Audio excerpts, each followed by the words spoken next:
Good morning, everybody. Welcome to the NEWMA quarterly membership meeting. My name is Eric Johnson, and I'm your lead webinar engineer hosting today. I have a couple of opening remarks for you guys, and then I'll turn it over to Anne for her opening and the rest of the speakers today.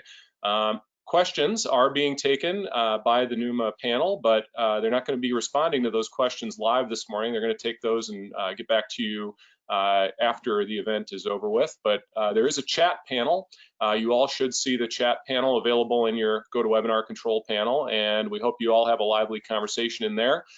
You can also ask questions through the chat as well, and we'll keep a record of the chat transcript for follow-up later.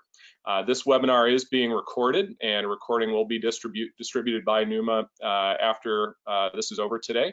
We will also have the handouts available for download in the handouts panel.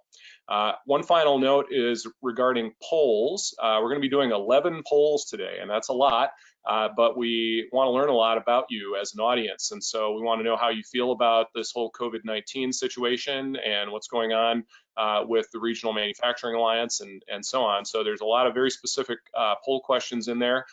Please answer to the best of your ability all of those polling questions. Some of them are multiple answer possible. You'll know the difference if you can answer more than one type of option based upon whether it's got a checkbox or a radio button. If you see a little radio button with a dot in it, that allows you to give one answer. If you have a checkbox, then that allows you to answer multiple choice questions. And I believe the person asking the poll will probably give you a little bit of context around that as well. If you do have any technical issues, we recommend just trying to reconnect. Obviously, internet uplink is at a premium these days under the circumstances, and so any inadvertent difficulties we might experience, we're apologize in advance for that, and just try and reconnect. And with that, I think I'll turn it over to you. And if I've missed anything, just call me back, or if you have any issues, I'm waiting in the wings. Great, thank you so much.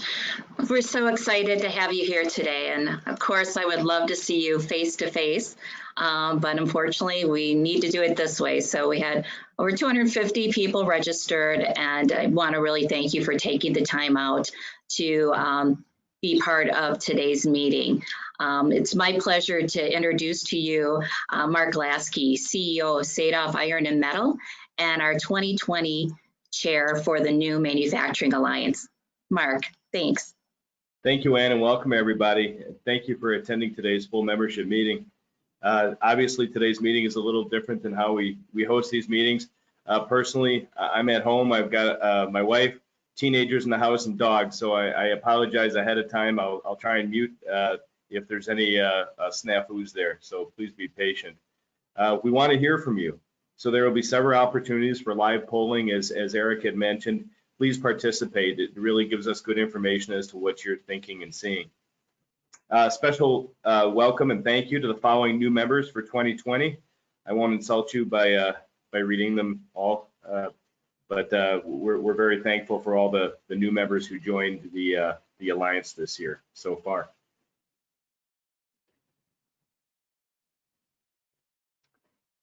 Our world has changed dramatically due to COVID-19. Our businesses have had to change, adding increased safety measures, and some companies making new products to meet the need for the PPP in our community. I'm so proud to be the chair of the Alliance this year when I consider all the amazing ways our members have stepped up to the plate during this crisis. At the end of today's video, when the organizer closes the webinar, you'll be redirected to a link to watch the video on YouTube. We tried to play it yesterday and it just didn't come through well audio. So but this way you'll be able to see it. I'd encourage you all to watch it. It's just really inspiring to see how the Northeast Wisconsin manufacturers really stepped up. Thank you. And now I think we're going to take our first live poll question.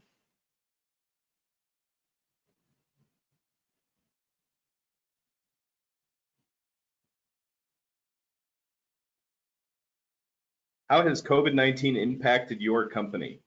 And if you would please check all that apply. Mark, this is Eric again. I'm going to give you a running tally of how many have voted so far. We're at about 10% voted. Usually it plateaus between about 60 and 80%. So I'm hoping you've got some overachievers in your audience here this morning. Okay, we'll wait to see. It is early. We're at 56% right now and still climbing. 61%, 63, and a bit of a plateau at 65. So why don't we close in 5, 4, 3, 2, 1. I'm going to close the poll. 68% voted, and here are your results. All right, so the leader is employees have the option to wear masks, 39%. Well, actually, sorry, employees are working remotely, 90%. Wow. You can see how things have changed, certainly for our workforce, and certainly this is a telling statistic given how we're holding the meeting today. So thanks for participating, and you'll have some more opportunities as we go through the presentation.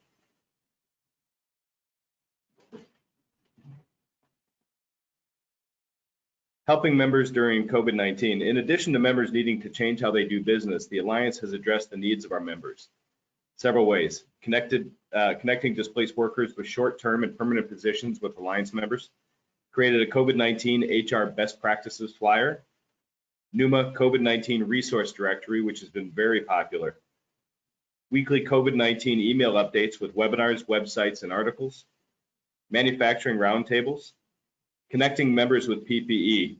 Our executive director, Anne Franz, even gave her own thermometer to a member so they could start temperature testing.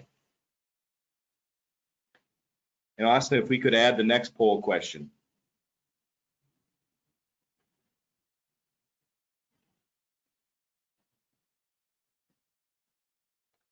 What new Alliance program have you valued using? And if you would please check all that apply.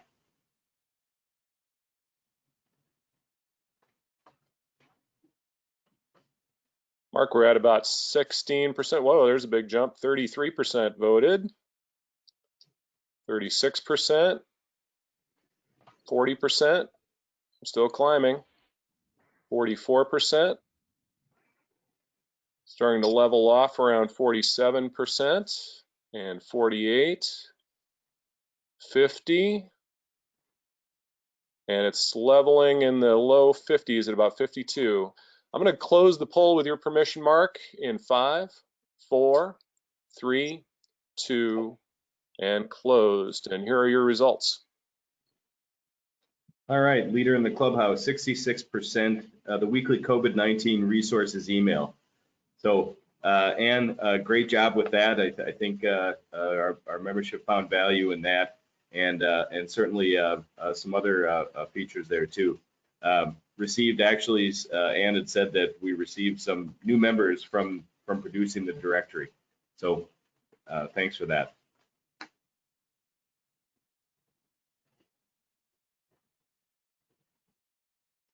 Special thank you to Microsoft for a new $30,000 grant to the Alliance. Thank you, Microsoft. Member-to-member savings program. Connecting members with one another and helping our region buy products and services locally is important. New this year, the Alliance kicked off the member-to-member savings program. Several Alliance members are giving discounts for Alliance members. For more details of each company's offer that is listed on the slide, go to the Alliance's Join tab and click M2M Savings Guide. And if you have any questions on this, please contact Anne if your company is interested in offering a discount to the membership.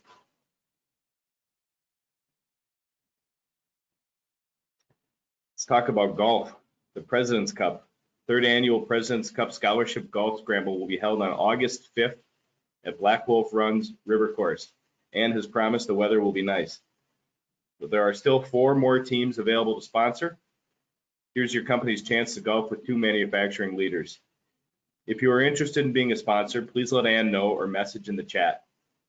The President's Cup is our biggest scholarship fundraiser, and thank you to all our current sponsors. Scholarships. The Alliance has sponsored over $250,000 since its inception. In January of 2020, the board of directors approved increasing college scholarships from $45,000 annually to $50,000 annually. We've increased scholarships at the 4 technical colleges and 1 new scholarship for UW-Oshkosh New Technology Education teaching degree. Plus, we have 2 new scholarships for African Americans to pursue 2 or 4-year degrees at a regional college in a manufacturing related field.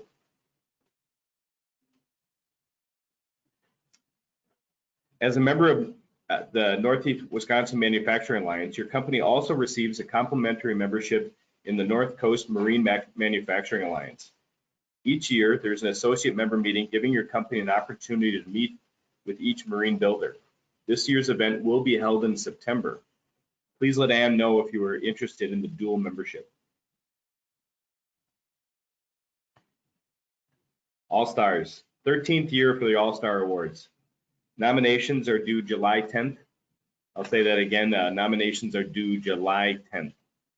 This is a great way to recognize your employees. 25,000 copies are distributed to students, parents, and educators. Online version of the magazine has videos of each All-Star sharing information about their job and why they enjoy working for their company. It's a great program. Did you know that in 1994, 1 out of 10 workers were over the age of 55?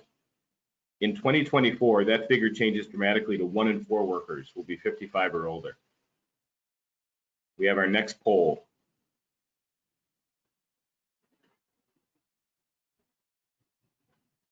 What percentage of your workforce is 55 and older? Please select one percentage range. We are at 14%, moving into the 20s. 32% voted. These guys are getting good at this, Mark. All right. 45%, 50%, and still rising. 54, and leveling off in the mid 50s here. We could close the poll in 5, 4, 3, 2, 1, and here are your results. Okay, that's kind of a mixed bag there. The leader is at 29% is 1 to 10%, followed by 11 to 25 and 26 to 40%. So it's kind of split evenly amongst those 3 categories. It's a great segue to our next slide.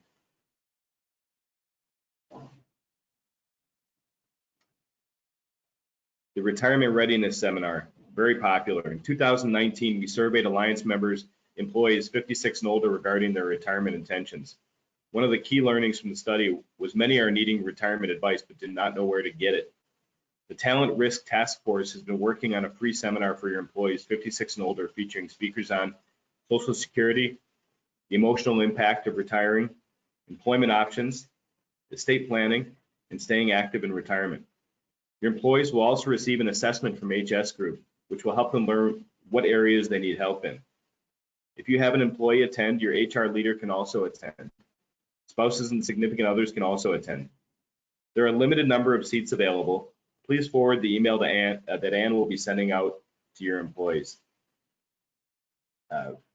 So you'll hear more on that. The Manufacturing First Expo and Conference. It's hard to believe this will be the 10th year of the Manufacturing First Expo and Conference. Remember to save the date for October 21st. The keynote will be Daniel Burris, nationally recognized futurist. We joked in planning that we could have used his advice last year to know what 2020 was going to be like. And Tim and Gretchen Gilbertson, owners of Sierra, will also be presenting. Registration details will be coming out in July, so look for those then. Internship Draft Day. This year's Internship Draft Day will be held on November 12th at Lambeau Field. Last year's event had attendance of over 200 college students from 20 different colleges. In August, you will be able to register for the complimentary event. Please consider being a sponsor that it includes an opportunity to host students at your company earlier in the day or be a jersey sponsor.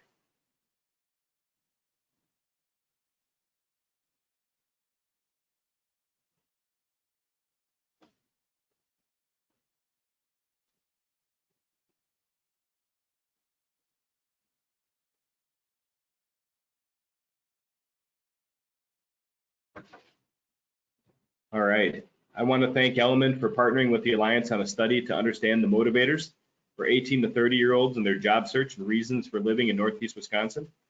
At this time, I'd like to welcome Mike Dockum with Element to share the results of the study.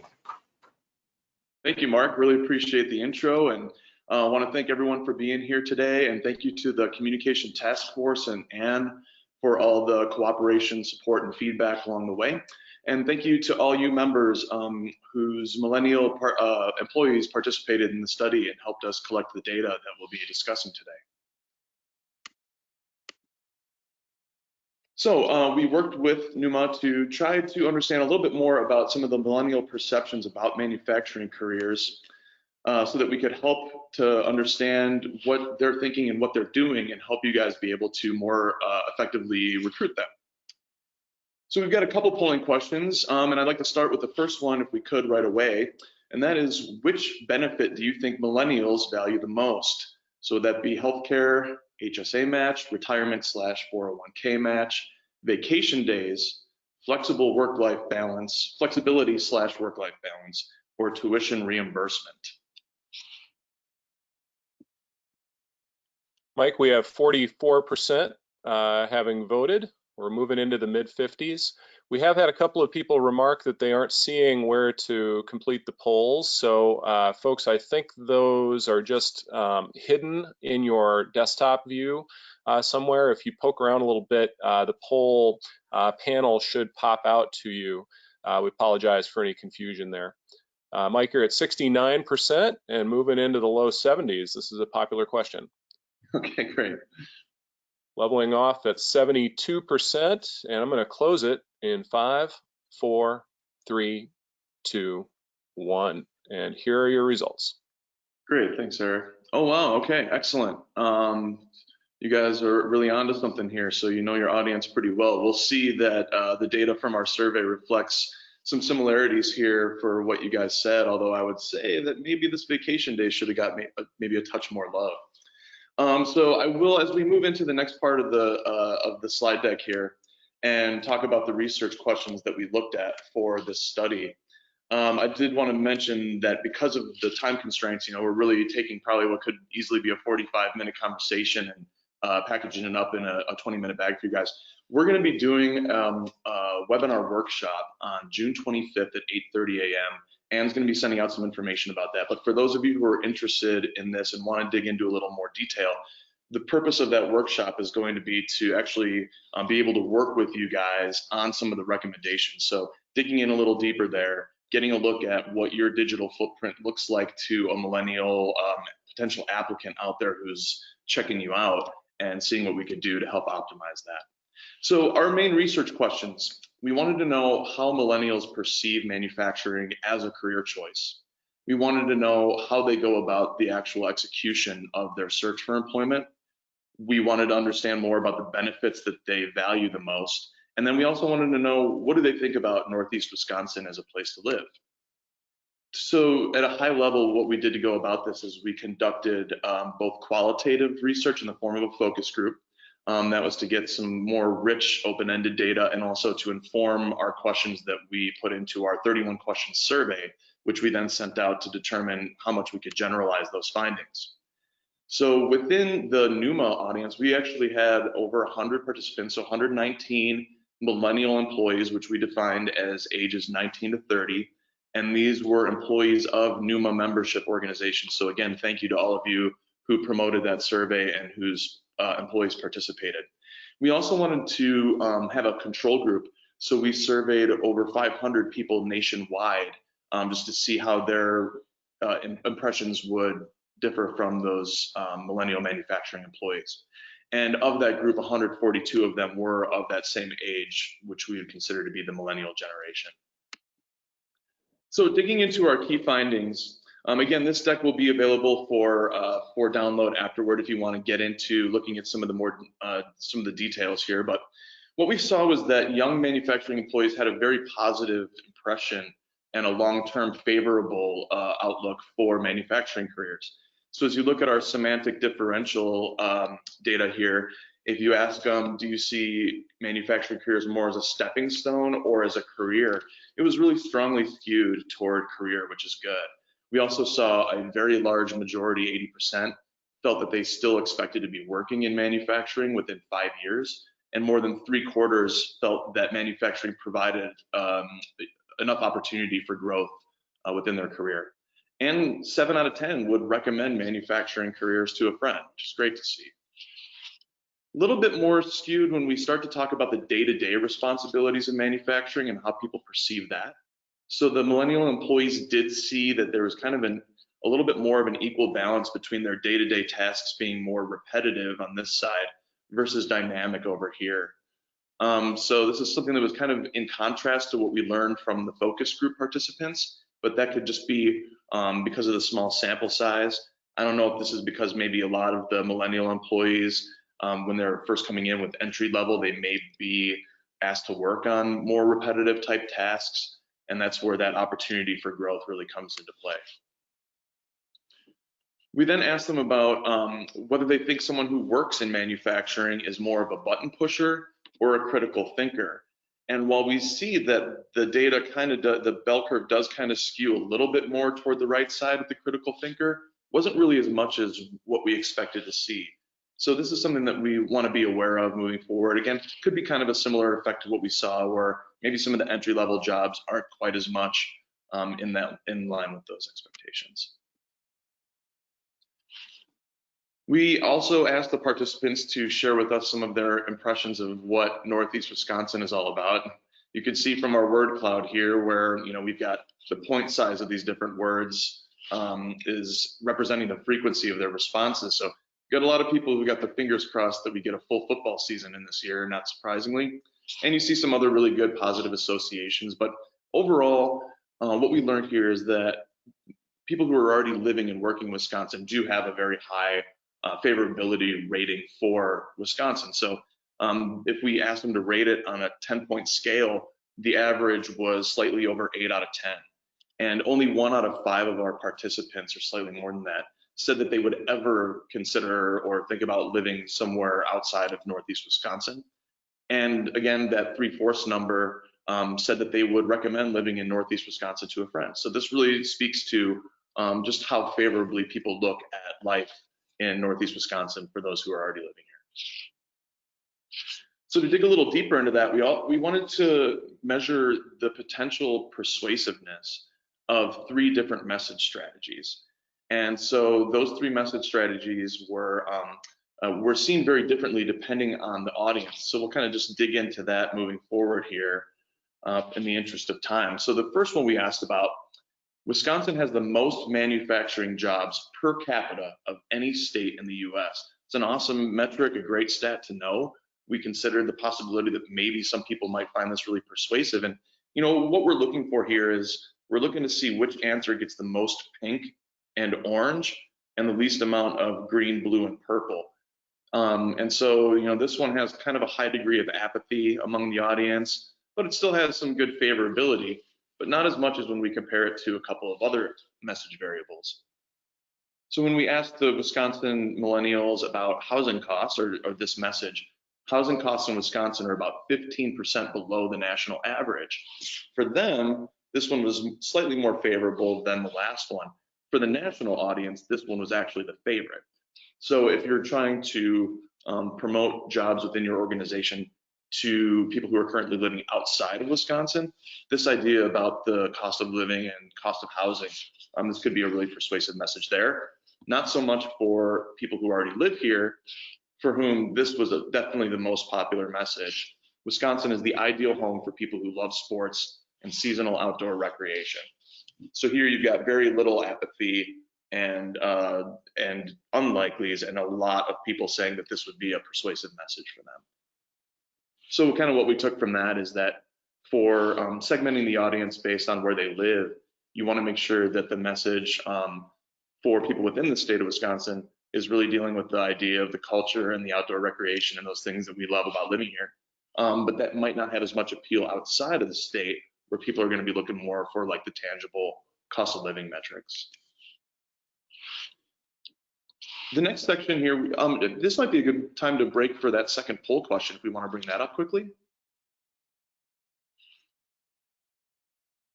So we wanted to know how talent acquisition has changed for your company since COVID. You know, when we got into this and started doing the study, talent acquisition, especially among young applicants, was really like a prime issue. So to what degree do you feel like this has changed for you guys? Is it harder to recruit talent? Is that there no difference at all? Or is it maybe easier to recruit talent because of layoffs from other places and that sort of thing? So kind of just sort of trying to gauge if this is still the same challenge that it was. Still climbing through the mid 40s, Mike. You're at 45% voted. And starting to level a little bit, 47, 48, 49. And Okay. it's stuck at 49. So with your permission, I'll close this in 5, 4, 3, 2. And here's your results with 52% voting. Okay, so about half the people said really no appreciable difference, and then for the other half, it looks like it was kind of an even split. So that is interesting to know. Thank you. The next questions that we dealt with were what people were doing when they're looking for work. So how are these millennial manufacturing employees going about the business of finding their job and going through that process of searching and determining where's the best place to work? And for those of you who really want to dig into the details of this, I encourage you to download the PDF afterward and take a look at some of the details here. But really, we'll just talk high level. When someone is out searching for a job, they're out there just researching very first steps. Indeed was the #1 resource by far. So make sure that you've got that optimized. But really interesting opportunity to hear that just a straight up Google search was #2. And we heard this in the focus groups as well. These young folks in particular, you know, they may not be going through some of those more familiar channels as opposed to just putting in manufacturing jobs in Wisconsin and seeing what comes up. And then the #3 answer was really interesting here too. They talked to their friends. So this shows kind of like an interesting mix. You know, we sometimes think of the millennials and the younger generation as being so plugged in that they don't have the same kind of interpersonal relationships, or that they don't value them as much as maybe some of the older generations do. But here we see that at least in Wisconsin, this is different from national, and we'll talk very briefly on that, but at least in Wisconsin, we saw these millennials were out talking to their friends about these opportunities. The next thing we asked is if you were going to research a company before accepting an offer. So maybe they've gone through the process, they've interviewed, they've got a couple offers on the table. At that point, what do you find to be the most valuable resources? So #1 here is the company website. This is really important to know because, again, the company website is an area where you control the message. So making sure that that is really geared toward that you've got some messaging there that's really geared toward your applicants is important. And then we see the Google search coming up again and the talking to friends. So again, those two tend to be very important. So making sure that you've optimized for Google search and you're being found when people are looking for these things, and that you are controlling your message on the website. Obviously a little more difficult to control that message as far as talking to friends, but something like having employee testimonials can be a nice resource in place of that, kind of as a surrogate. And then we also wanted to know about the credibility of different resources that are out there if you're looking into information about a company. So here we see that the #1 and #3 are employees. So a current employee review is the #1 answer by quite a large margin. So if you're interested in a company, you really want to hear from someone who already works there. But then #2, again, the company website. And here, I can't stress enough how important this is. You control the message on your website. So this is a massive opportunity for you. The applicants see it as credible, and they're using it as a resource to vet you before considering an opportunity for a job. And then we did get into that question of the value of various benefit offerings, and we really wanted to find out like how this might vary from expectation. So not surprisingly, by far and away, the #1 benefit is compensation. Nobody here is going to be surprised by that. But we did see the importance of flexibility and work-life balance, which you guys nailed in that poll question. So you know, there's no like big, huge reveal here for most of you. You understand that.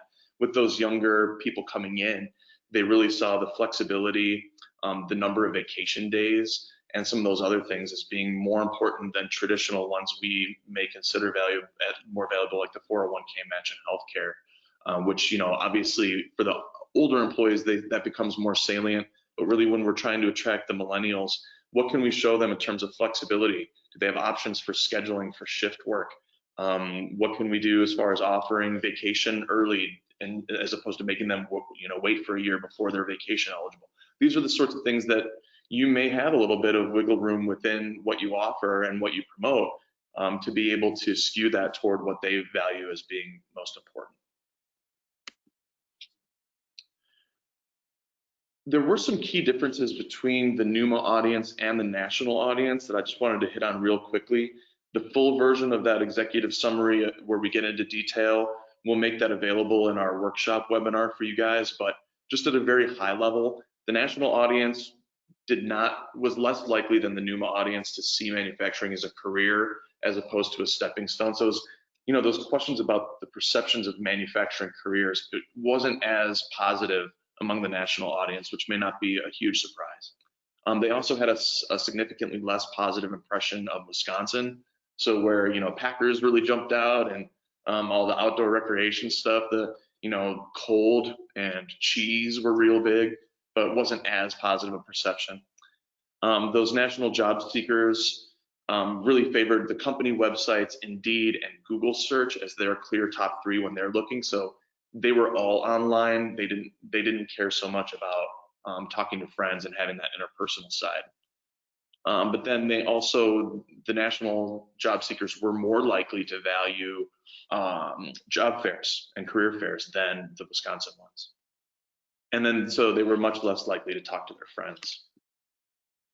And this really brings us to our core recommendations, and I wanted to have some time left to go through these with you guys.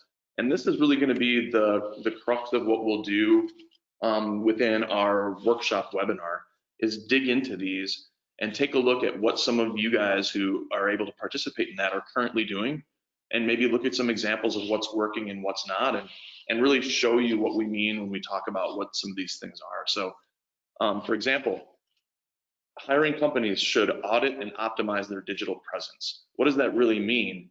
You know, what we're looking at, and we could have a full other, you know, 90 minutes on just that topic alone, but it means that when these millennials are out there looking, the digital footprint that you have is extremely important. So are you optimized to be found in the places where they're looking? And we saw the prevalence of Google search. I mean, I'm guessing the majority of people here, especially those who are involved in talent acquisition, they've probably already gone through and promoted some stuff on Indeed. But really thinking about, are you being found on Google when somebody's searching, not just for what you do, not just your customers, but also your potential employees when they're looking for work opportunities? You know, how well are you optimizing for that? Do you have a dedicated career section on your website? And does that career section really focus on key messaging points that are going to be important to attract people to your organization? Do you have employee testimonials that can kind of work as, you know, those surrogates for that talking to friends, where again, you control that message?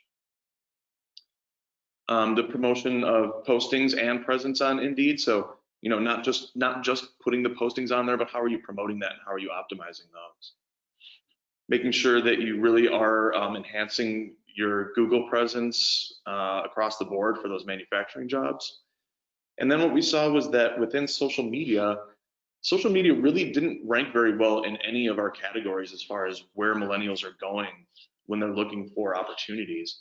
But among the big 3, you know, we really saw that LinkedIn was significantly more important for them than Facebook and Instagram. So if you're going to invest resources into social media opportunities, that's where you want to go, is with LinkedIn. You could consider divesting some of your resources from job fairs in Wisconsin, because we saw that wasn't as critical for those folks as it was for the national audience. And that you really want to make sure you're looking at those benefit offerings too, and optimizing that to make sure that you've got, you know, you definitely want to take care of your core employees and the older generations too. But if you're after those millennials, make sure that you've optimized for flexibility, work-life balance, and culture. And outside of Wisconsin, focus your message strategies on the cost of living and housing. Don't assume that other Midwest states are going to see Wisconsin more favorably. The ratings in California were similar to what they were in Illinois. So really feel free to spread it out. And then again, optimizing that digital footprint and potentially investing more here in job fairs outside of the state because they rank that information higher. So that's the Whirlwind Tour. Thank you guys again so much. Hopefully you found some of this information valuable.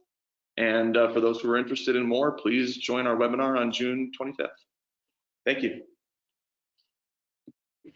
Thanks so much, Mike. Really appreciate that. Great information.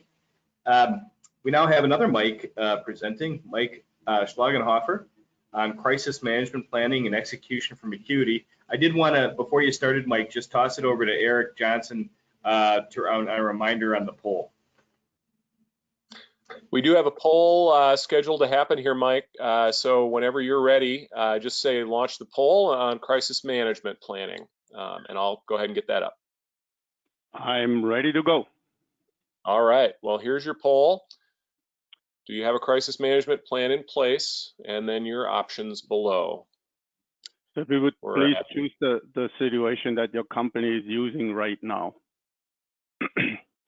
We're at 30%. Thank you for having me here today. 45% and climbing. Leveling off at 48%, 49, 50. Climbing again into the 50%. And with your permission, Mike, I'll go ahead and close it in 5, 4, 3, 2, 1. And here are your results. So the results said that 42% of companies attending today had a plan, partially at least. So that's not bad because you at least knew something can happen to you. 12% had no plan in place. So maybe what you're going to see in the next 20 minutes going to help you with preparing for the future if anything happens. The PowerPoint, please. Okay. So welcome to this presentation. There's one good way to manage a crisis. This is probably the best way you can manage any crisis. However, I would recommend not to use wine and chocolate to manage a business crisis. So what is a crisis? On the business side, I would define a crisis as anything that could negatively affect your business. Things as natural disasters. We have dealt with this a lot more than we're dealing with the COVID situation. A power outage could even be a crisis to your company if in the food industry and you don't have backup and you're down for an extended thing. That could cause a lot of damage to your product, which impacts your bottom line. One of the things you might in the last few years have heard and seen more is workplace violence issues. So there is a whole variety of crises and you have to manage each of those crises. So there are 4 critical steps to a crisis management plan. The first one is anticipate a crisis. Now again, you cannot think of all the crises that will hit your business in the next 10 to 15 years or even longer out than this. One of the things is you got to anticipate something bad will happen. It's just a matter when. The next thing you need to do is to understand the risk to your business. What will it do to my business? For example, a 2-hour power outage. What does that do to my business? Well, I have a generator. I'm okay. I'm losing 2 hours worth of production. I have a product recall. That product recall could damage your brand past what you today, tomorrow. This could actually mean that even some of your customers, you're going to lose them forever.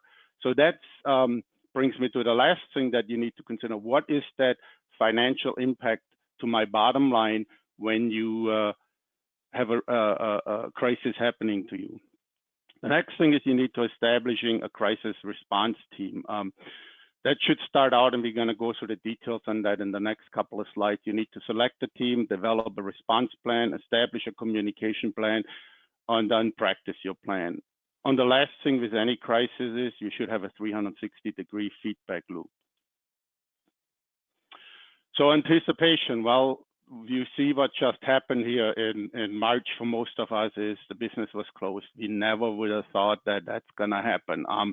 I list a few other ones there for you. So there is many more crises. So one of the things is specific to your business. Again, if your food processor power outage is probably a lot more damaging to you than a fab shop. You might be late on the delivery, but on a food processor, flooding could be an issue for you from as far as you're not getting product in, you're not getting supplies, you're not getting product out, you're not getting supplies in.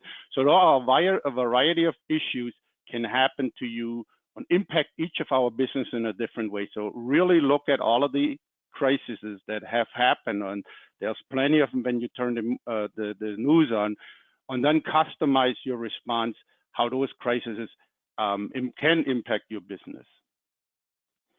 So understanding the risk, we talked briefly about it, a crisis could be something from a daily interruption, a power outage, or a bridge is out and you're not getting your goods in or your goods out, to long-term interruptions. Most of us were probably down for a couple of weeks, if not months, with this COVID thing.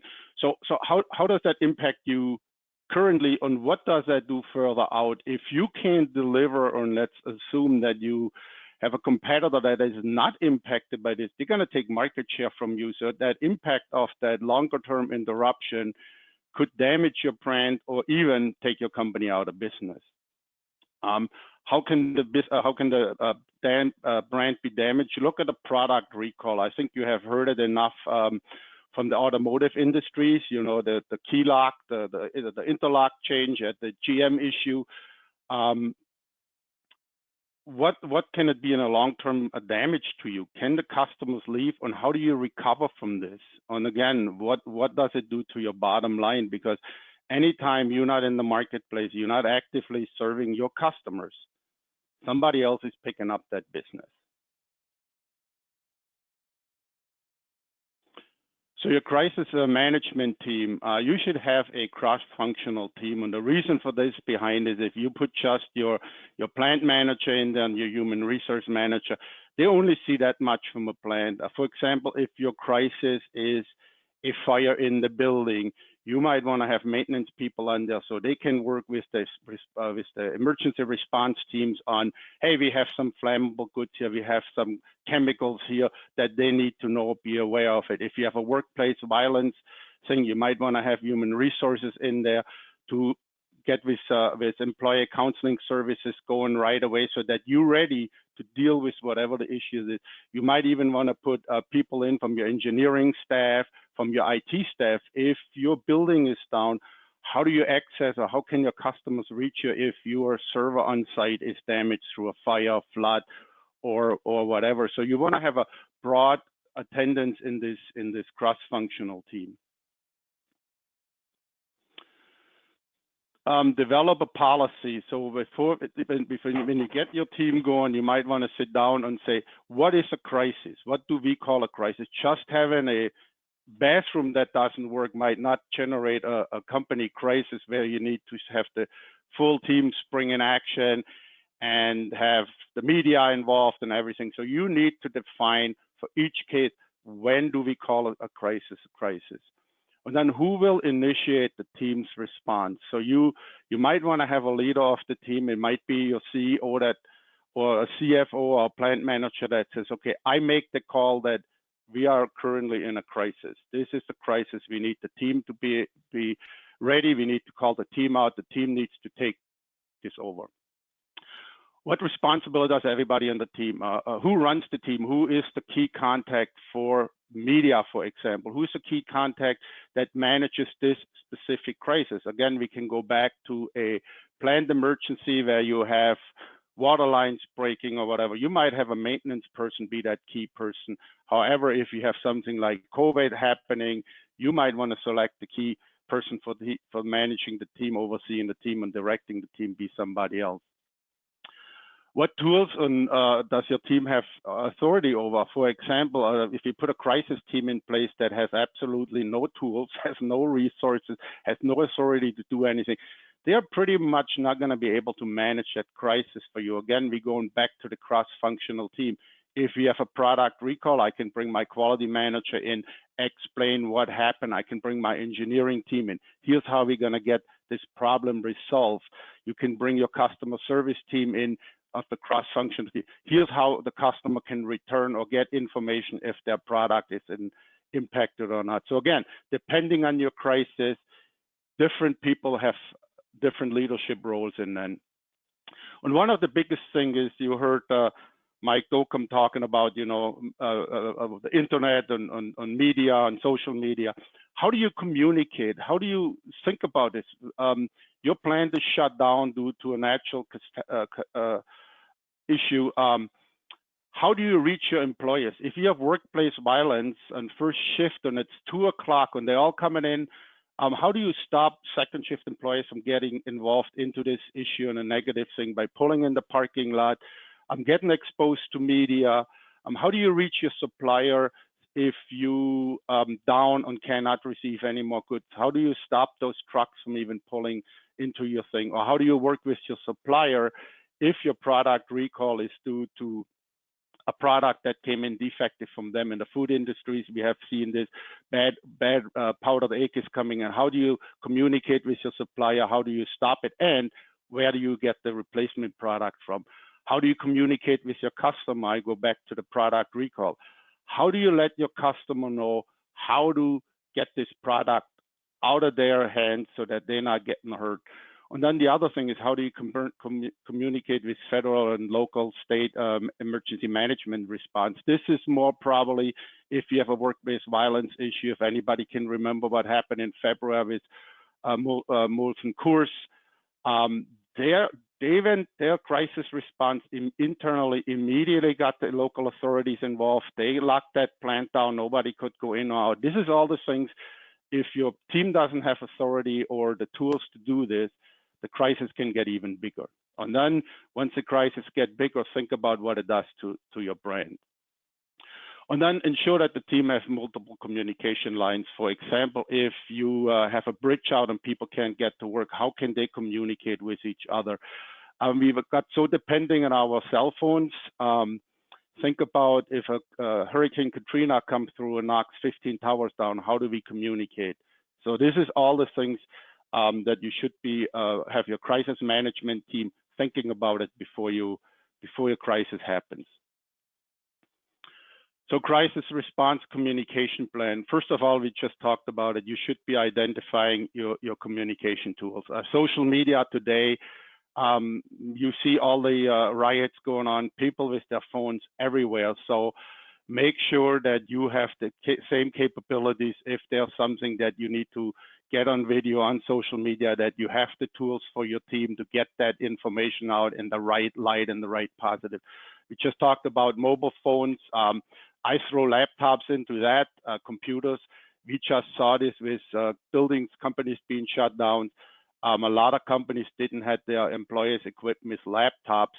They were basically told to work from home and they couldn't even log into the system. So have these things, play those scenarios out. At least your crisis communication team should have laptops available so that they can communicate with each other outside of the building. Good old landlines seem to work sometimes better than other things.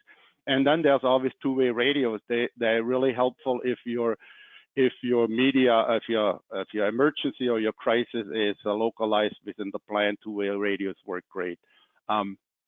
Have prescribed communication plan. There are some crises that will happen. They are very consistent. Severe weather damages, contacting. You can have them pre-scripted. Again, you need to fill in what it is, but a lot of this work you can have done before. Have a good outline. Some of the parts in the communication should be, this is about our company. Not everybody knows your company. Tell them a little bit about your company. That can be all pre-scripted. Internet is a good way to communicate. Make sure that you have server access, that your team has access to the server, because if your building is gone, how do they access that if you don't have a secondary offsite IT backup system? But then ability to communicate and connect to your site. This is one of the things when you think about what just happened with COVID. I think about 14 million Americans, working Americans, don't have a checkbook.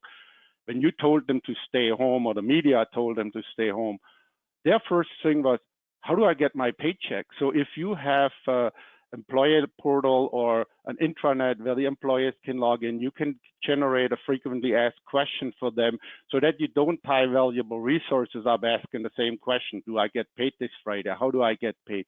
Who do I need to contact about my healthcare insurance? So this is all the things that this crisis management team should talk about it and have that in place. Other things is social media page and accessibility. You should definitely have that team update your website with information. Make sure that the information goes out routinely on an organized way. So this team doesn't have to create the website. You might have that already running in the background and they can just activate it. This is all things how people communicate today. Crisis response, determine it. The crisis can impact your business and your output in different ways. So identify all the organizations that can help you or that can be impacted. One of it is, how do I communicate with my vendors and suppliers? How do I stop them from shipping goods to me that I can't store because my building is gone? How do I communicate with my employers? You know, how do I stop second shift from coming in when I have that workplace violence? I don't want another 100 people in my parking lot. How do I communicate with my customer? I go back to the recall, or could be your plant is down. How do I let my tier one supplier for the automotive industry know that I'm not going to be able to supply them with the parts that they need to supply to their customer? How do I communicate with government agencies? It's very important when a big crisis happen, a natural disaster. 911 is probably overloaded. So how do I contact my local fire department if 911 doesn't work? How do I interact with the poison control system or the EPA, depending on what it is? When crises are big, like a Hurricane Katrina coming through, some of the conventional things, picking up that phone and calling 911 might not work. So plan on this, think about it, have local numbers, have even maybe established trips to those places so your people know where to go and communicate with them. Trade organizations are very good resource for a crisis like this. And you just heard also Mark mentioning that NEWMA came out with the weekly update, which I think 60% of your people really like. Make sure you have a way of accessing your associations, your partners, for that information, because they do a lot of this pre-screening, pull that information out, you know, what PPE is required, for example, with the COVID crisis, where can you get it? They are good networking systems. So make sure that this crisis team can communicate and have access to those things and plan on this ahead of time.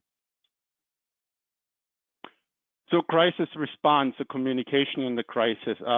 One of the things is you need to understand what this crisis is going to do to your business. I'm just assuming that your number one priority here is the safety of your employees and the people on the premises. That given, you need to understand, what does this crisis do? What does that power outage do to me? What does it do to my customer? What does this damaged roof do to my production? What does that do? What does this shutdown of COVID do to me? Understand that first, and you might want to take a little bit of time to really understand what happened and how that impacts you now, short-term, long-term, and maybe potentially months, years down the road. In your communication, be very clear, concise in what you say. Don't speculate. Don't assume things. That's where your cross-functional team comes in. If you have a product recall, have quality or engineering explain what happened, instead of having your spokesperson that is a really good communicator. However, somebody asks him a question and the communication breaks down because he doesn't have the answer. Don't speculate in your communication. One of the good things is that that's what we know right now. This is as of 9 o'clock this morning. This is the information that we have. That's really the key. It brings the public and your employers more a lot comfort. Also provide a Q&A for press conferences, update on your website, social media. A good thing is every morning at 9 o'clock, go to our website. We have the latest and the greatest on you. If you don't have the answer, say so. Don't just make things up. It usually is not a benefit to you. the crisis response, ensure your employees also understand what their role is in the crisis. Media always shows up in your parking lot and they're going to talk to somebody, and that somebody says, oh yeah, our heat treating plant started on fire. That might be information that's not true going out. Make sure that you communicate to your employees before they should direct the media or anybody to your spokesperson for the team. Provide a place for specific information. We talked about employees want to know, where do I get my paycheck? Customer want to know, when do I get my stuff? And vendors want to know, when can that shipment actually go to you?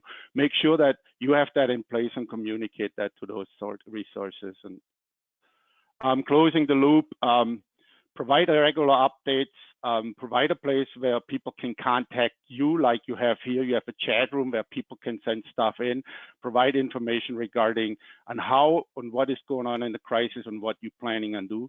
Provide a crisis summary when it's done. A good example was Southwest Airlines when that lady got sucked out of the plane. I think it was in April 2018. They were immediately out there. They told them they're going to inspect all their planes. And when the crisis was over, they said exactly what happened. And then have your crisis management team do a postmortem on any crisis, go through what went right, what could have gone better. And that concludes us for today. Thank you for your time, and Anne will send this information out to you. Thank you. Thank you, Mike. Great information there. Next, we'll hear another important topic due to so many people working remotely due to COVID-19 from WIPFI, from Tom at WIPFI. Tom, Mark, hate to interrupt. Eric here. I've got one more poll question queued. You want to do that? Sure, let's do that. All right. Do you feel your crisis response team could handle any situation? And your 4 options. Got 10% voted. Moving into the 20s. 30%. Moving towards 40, starting to level off at 41%, 42. I'm going to close it in 5, 4, 3, 2, 1. With 45% voted, there are your results. Okay, I think that's probably with the commensurate with the earlier poll of where companies were with their crisis management plan. So over 52% had something in place. So that's good. Tom, I don't want to take your time, and we'll keep things moving on. So I'll turn it over to you. Thank you, Mark. Good morning, everybody. Pleased to be with you this morning on our webinar. Unfortunately, it's not in person. I hope to be able to see people at the next one.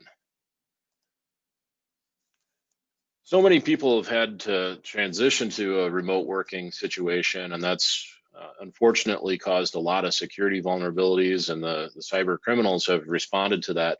So we wanted to talk through today a couple of things and what's been going on in the cybersecurity landscape, specifically what we're seeing in the manufacturing industry and what the common attack trends have been lately. Specifically related to COVID and the work remote situation and everybody coming to terms and shifting to that situation, it has forced us to change the way that we do work.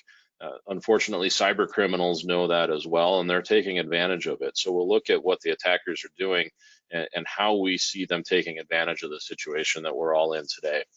And lastly, I want to leave you with 5 critical cybersecurity practices that you can put in place within your organization to strengthen yourselves and increase your resistance to attack. Ideally, these would be conversation starters that you can take back to your organization and discuss with your IT team and make sure that you have reduced your risk to an acceptable level. When we think about the cybersecurity landscape, specifically within manufacturing, there's 2 data sources that I'm going to refer to. One is a cost of cybercrime study that Accenture put together last year. And they concluded that $13 million is the average cost of a cybercrime event. That's whether it's the hard dollars lost in the attack itself, it's also the remediation and the aftercare that an organization needs to go through to recover from an event like that.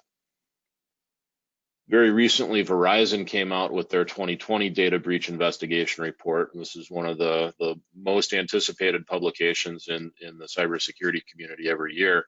A very comprehensive study of both incidents and breaches.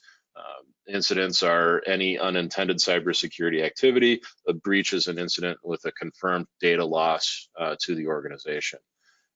When we look at the incident data, specifically in manufacturing, what was reported in this Verizon study was 73% of the incidents had a financial motive. So it was a straight up theft attack trying to steal money.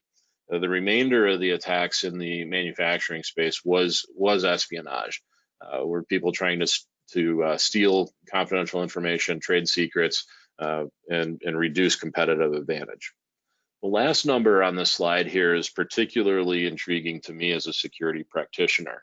64%, or just about 2/3 of the incidents in manufacturing resulted in, or took advantage of social engineering and malware. So I combined two statistics here, and those numbers are important.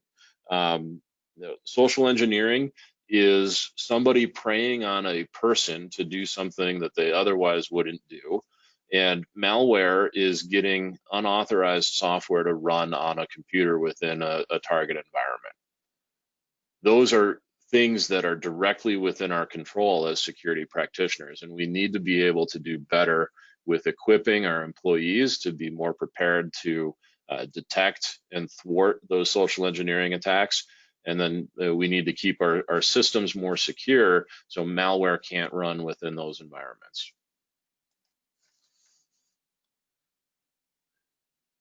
Here's some sobering statistics that look at the pace of cybercrime activity over the past 2 years. And you can see, just the per minute allocations when you start looking at the numbers and how rapidly these are happening. The ransomware, there's been a huge uptick in ransomware over the past year and a half. This study from RiskIQ found there's roughly 4 ransomware attacks per minute. And that's a really, really scary number when you think about how often that's happening. And ransomware is really devastating to an unprepared organization.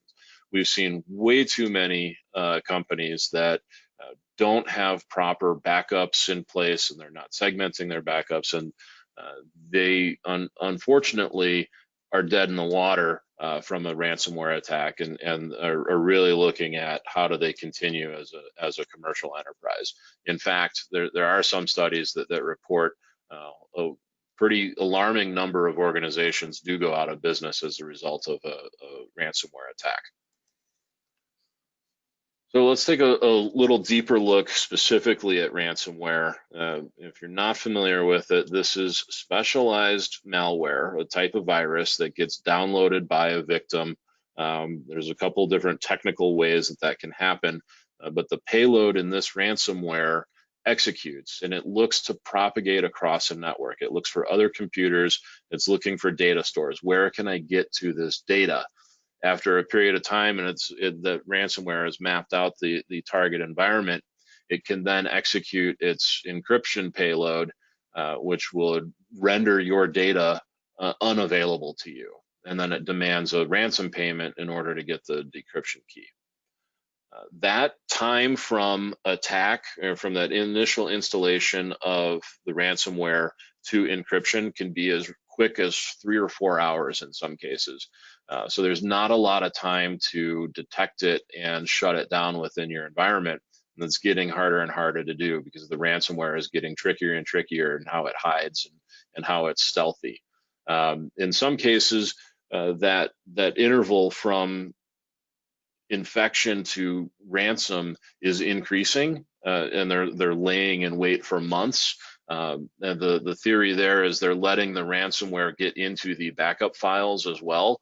So if you choose not to pay the ransom, then you restore from your backups, and then you're ransomed all over again, and you're really stuck between a rock and a hard place there. Lately, we've seen the ransomware has got an escalating ransom where there's a period of time and then the ransom will increase. I was just talking with an organization yesterday and heard about a new strain that they got. Their ransom was doubling every 24 hours. The initial request was around $70,000, and then it was doubling from there. And then there's also a period of time after which, usually it's a week to 10 days in some cases now, that the attacker will delete your recovery key, and you're not going to be able to get it back. So if you don't have insurance to cover it, these time limits are really pretty concerning. Not that we would ever advocate paying the ransom. That's the absolute last recourse. You should have effective backups in place that you can recover. But if you've got a 24-hour escalation clause on your ransom demand, if you don't have a cryptocurrency wallet and a way to fund it currently, it's going to take you more than 24 hours to even get that in place. So there's, link it back into your crisis planning. This is a use case to certainly think through, and how would you as an organization be equipped to recover from a ransomware attack and pay the ransom if that was something that you ultimately decided you needed to do. I've seen way too many of these attacks in the past year, and this is an actual email that one of our audit clients received. In this case, they got multiple versions of this email, purportedly from their top 5 suppliers. It was a fake email. All 5 of them were fake, and they fell for it. And they changed their payment bank account, ACH and wire transfer details for their suppliers, sent out electronic payments. Ultimately, this organization is out about $800,000 by the time they figured out what was going on, paid fake invoices, or paid real dollars to fake locations, but then still owed the real supplier, so they had to pay it all over again. The way these happen, it's a business email compromise or an accounts payable fraud. There's 2 different ways that this happens. The normal accounts payable fraud sends this fake email, and it looks like it came from an authentic source, and it's asking to change the payment destination. There's a really low-tech way to fix this. It's get manual approval to change the vendor master, and then it's also get out-of-band verification from that supplier. Don't reply to the email. You pick up the phone and call them, or you use an email address that you have on file that's different from where you got the source. It's really you've got to confirm that for yourself. The other more technical aspect or avenue of a true business email compromise is where a hacker actually breaks into a webmail account. Whether you can log into your Microsoft Outlook through a web browser, or you're using another email service that's got online access, attackers there's some techniques we'll talk about that they use to break into those accounts. Once they've got access to an executive's email, the cyber criminals got all the time in the world that they can create very specific requests to transfer money. Usually it's a wire transfer, because that's not recoverable like an ACH payment is. And the wire transfer frauds that we're seeing are usually around, hey, we're trying to close on this acquisition, we're merging with this company, I need $100,000 transferred over to this account so we can move forward with the transaction. They create a sense of urgency, and they've been paying attention to the way the CFO or the CEO communicates and who they communicate with based on reading the emails, so they can craft an email to look like it's authentic. It's a lot harder to detect those fraudulent ones, but still, there's a real easy no tech response. It's get manual verification that you really need to send that wire transfer. We'll talk about ways to detect the email compromise in a little bit, though. That gets us to our first polling question, and we've seen in an earlier poll that many of us have shifted to remote work. To support that remote work situation, many organizations have had to implement new technology very rapidly, which could open up security risks. And we'd like to get an understanding of where the membership is on this spectrum with implementing cloud-based collaboration tools. Tom, I've got the poll open. and available for the audience. We're at about Great. 2%. Thank you. So the answers here range from what's cloud collaboration technology to we do not have remote workers. We've had to implement a bunch of new stuff very quickly. It's a very technical answer there. And we're cautious and only use it on a limited basis. Eric, how are we doing on our completion? We're at about 30%, but we had a big attention spike. So I'm going to give them another 10 seconds here. I think you've got a few people who are still trying to vote. 34% and leveling. 36. Here we go to 40. And I'm going to close it in 5, 4, 3, 2, 1. And there are your results. Great. So as I expected to see, about half of the organizations implemented new technologies on a very rapid basis, and that's not uncommon. That's right where we're seeing, many organizations are in that exact same situation. So let's talk about what's happening in. Let's see, Eric. I don't think I have control of the slides. There we go. Thank you. All right. So specifically thinking about what's happening in COVID as a result of the huge growth in these cloud collaboration tools that have been implemented very rapidly. In this case, Microsoft's had a 70% growth in Teams users in March alone. There's a huge spike in demand right there, and there's other services just like that. So that's just one provider that's out there. But we've seen email phishing attacks up 667% in March. That's a scary number. The concept here is that one, people are scared and will click anything to get information. And two, that people are outside the normal office or workplace security perimeter, and computers might be more vulnerable to attack because they don't have the same protections when people are working remotely as they do when they're in an office environment. So these cyber criminals are using these email phishing attacks to gain a foothold on another computer, gain information, and see where they can move laterally to increase an attack. Office 365 credential stealing this is that business email compromise thing I was talking about, where somebody's trying to break in and steal credentials and get access to an account. 2 attacks in particular targeted 50,000 different users in this impersonation attack on Office 365. Some of our clients, we've seen where we're doing the security monitoring, we've seen a huge uptick in what we call impossible travel rules.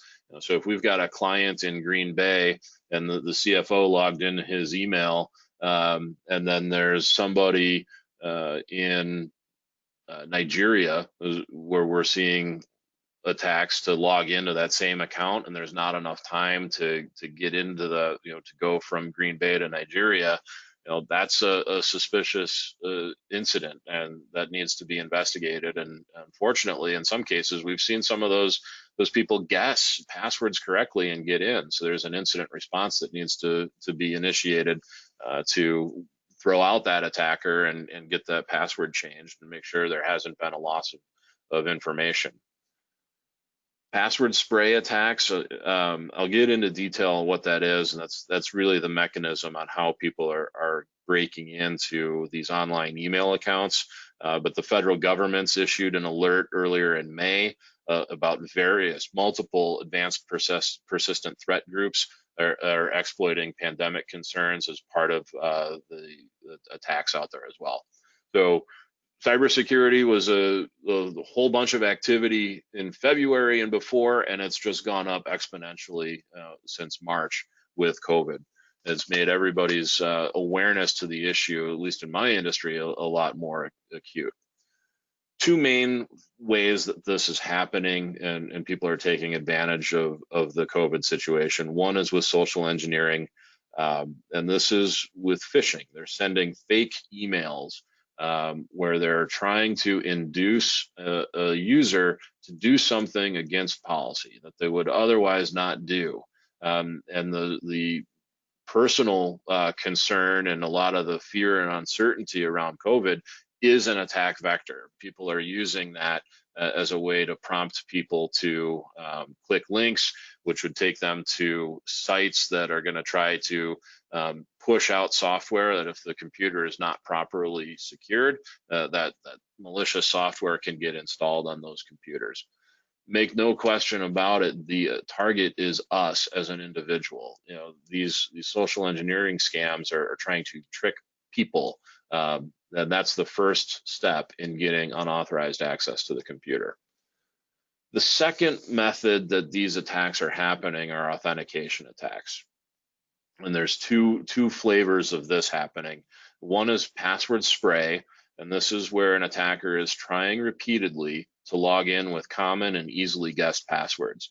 And this is scripted, it's an automated process. They run it very low and slow, and they're taking common passwords and they're trying to log into remote systems. And they do it slow enough to not trip any alarm bells, fly under the radar, not lock anybody's accounts out, and see if they can get in with these common passwords. The other attack here is called the credential stuffing attack. And what this is, if one site is compromised and you get they call it a password dump, where it's pasted out on the internet, you get username and password for everybody on the site. Then you can take those as an attacker, find usernames that exist somewhere else. LinkedIn is a great way to go find out where those people work, find their corporate domain name, and try to log in with those same passwords. And it's really preying on people's inability to remember these complex passwords we've had to create and reuse them from site to site. And unfortunately, that does happen.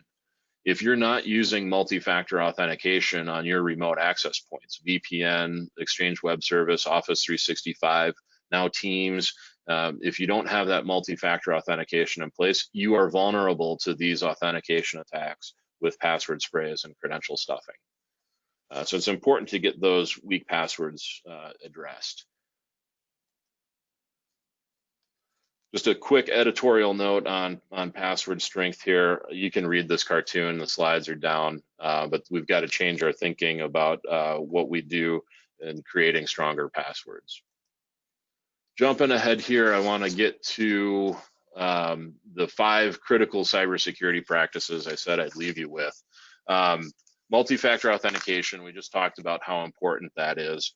Real-time detection and response capabilities. Traditional antivirus software isn't enough to stop sophisticated attacks, and there are services out there that you can subscribe to and get help with monitoring your environment on a real-time basis. Isolating backups, it's imperative to make sure that your backup archives are isolated and you can't navigate to them from your production network. And you need to be able to log in somewhere else. A 3-2-1 backup strategy is a great idea. It's 3 copies of your data, 1 production and 2 backups on 2 different media types and 1 offsite copy. We can get more into backup strategy if anybody really wants to get into that.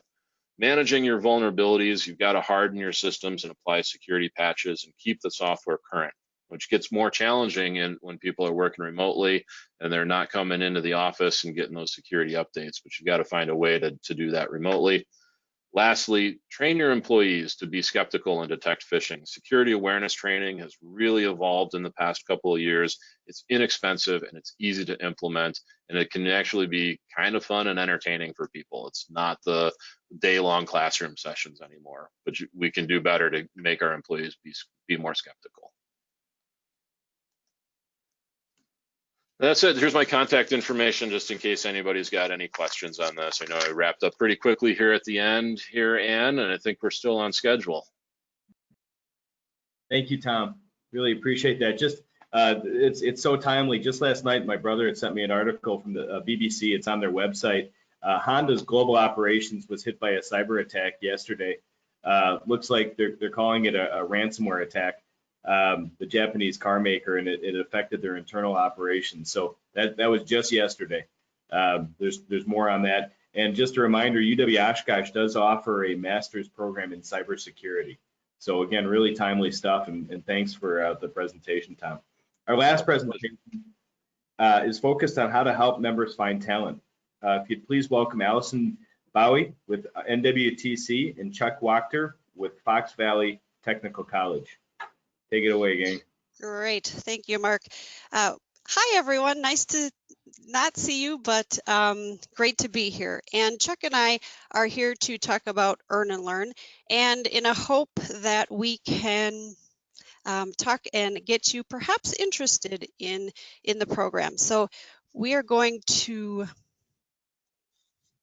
just waiting for the slides.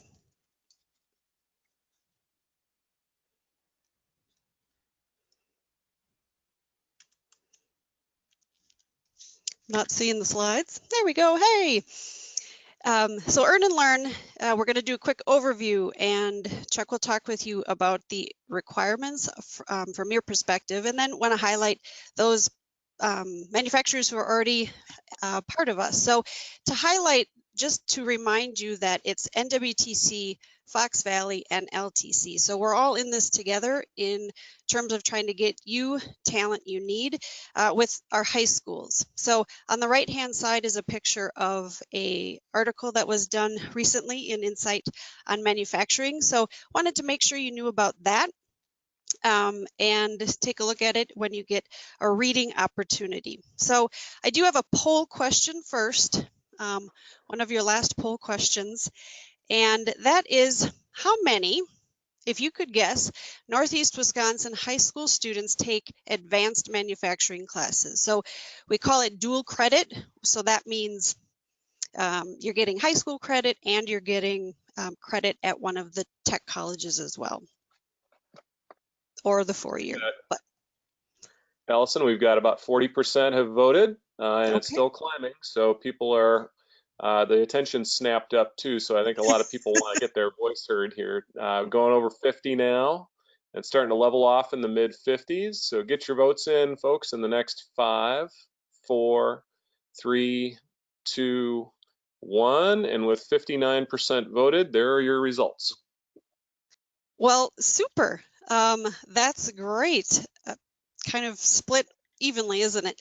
So when we get the slides back, we will get the answer, but the answer is actually that 1,600. So, and that's what we wanted to make sure you know about and learn about and realize, especially with your recruiting efforts. So with that, I tried to get one slide to show it all, but Chuck and I and Allison at LTC, we work with high school juniors and seniors who are taking advanced manufacturing classes. So Earn and Learn is about connecting that career conversation a bit more intentionally in terms of those students who are taking 2 or more manufacturing classes. So that tells us, oh, they might be interested. But what also tells us they're interested is they are recommended to us by either a high school counselor or the tech ed teacher.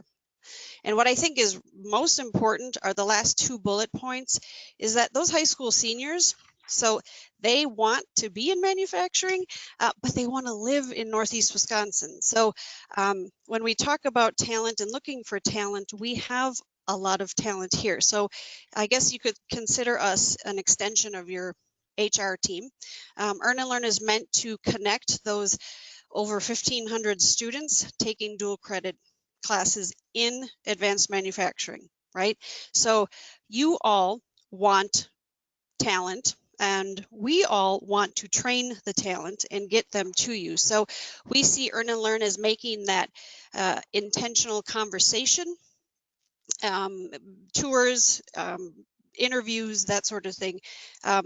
But that's what Earn and Learn is. It's taking that high school senior, talking to them as a junior, but taking that senior and being more intentional with what they're doing and who they can reach. And that would be you, because you're looking for talent. And that was even evident with Mike at the very beginning. So that would be, in a nutshell, what Earn and Learn is. And I'm going to turn it over to Chuck. Chuck's going to do one more poll, and then I'll bring it back, and then we'll be done. Thanks, Allison. This is Chuck Wachter from Fox Valley Technical College. I'm the Earn and Learn coordinator. And let's bring up that last poll question. And we're going to ask, does your company offer its employees tuition reimbursement? So if you could just answer that question, and we can move forward. Climbing rapidly through the 20s on that, Chuck. We're at 36% voted and a big attention spike here, so we'll give them another few seconds. 46%, heading towards 50, leveling off a little at 50% voted. So get your votes in, everybody, in the next 5, 4, 3, 2, and I'm closing. And with 54% voted, there are your results. Awesome. That is great to see that almost half of our companies automatically offer tuition reimbursement to their employees, and then an additional ones will, depending on circumstances. So that is great, and that's what Alice and I are seeing out in industry. And that is also one of the requirements that we have for students engaging in the Earn and Learn program, is that our partner companies would help or pay for some of the college tuition. And I know one of the slides we saw earlier about motivation factors for millennials, tuition reimbursement was kind of low on that spectrum, but one of the biggest influencers in a millennial's life could be their parents, and we found that parents are very interested in having their college reimbursed for their kids. So it's an important piece to this. So in addition to the tuition reimbursement process, we'd like to see our employers allow flexibility for the students to be part-time college students and part-time employees. That helps the student manage work and college class loads. We also need to have support from the employers to work around the college schedule, meaning, every semester classes are offered at different times. So one semester the student may be able to work in the morning, and then the next day may have to work in the afternoon. So it's important to be flexible. And then assigning a mentor is huge. We need those students to be mentored by employees that will help them make it through that change from school to work. And then lastly, we like to celebrate this partnership between the employer, the schools, and the students with our draft day, which we're planning on having held in August up at Lambeau Field, where it'll be a big celebration to recognize those partnerships. And then Allison, you want to take it? Great, sure. Thank you, Chuck. I wanted to highlight the companies that are a part of this now. So Robinson Metal was the first to hire on a student, and that was in January because this particular student graduated early. But NPS, Pioneer Metal Finishing, Bellmark, and Lindquist Machine have all been great partners. So we would love to talk with you more about it. It is flexible, and the whole point is to get you introduced some very motivated young men and women who are in the area and want to work in manufacturing. So any other questions? And we'll have our contact information. Thank you, Allison. Thank you, Chuck. And thank you to all today's presenters. That was really good information, and appreciate the time and effort everybody put into those. Some key dates to save on your calendar. Don't forget that June 12th is the deadline to nominate the deserving company or school for the 9th Annual Excellence in Manufacturing K-12 Partnership Awards. Lastly, we're in the home stretch here. We need you at NEWMA. I encourage you, if you are not on a task force, to please get involved. The task forces meet one day a month for 90 minutes. Please let Ann know if you are interested in joining. I'd like to thank Acuity and WIPFI for sponsoring today's event. Thank you to Microsoft for their generous grant. To Pam Glaza, NEWMA's marketing coordinator, for putting together the video. And again, if you just want to stick around at the end here, there will be a link, and it's worth seeing all the good work that companies have done in the response to the COVID-19. And lastly, huge thanks to Anne Franz, our Executive Director of NEWMA. Outstanding leadership and convener during these challenging times. Our region is so lucky to have her. So thank you, Anne. And thank you again for attending today's membership meeting. The link will come up on that video. Thanks, everybody.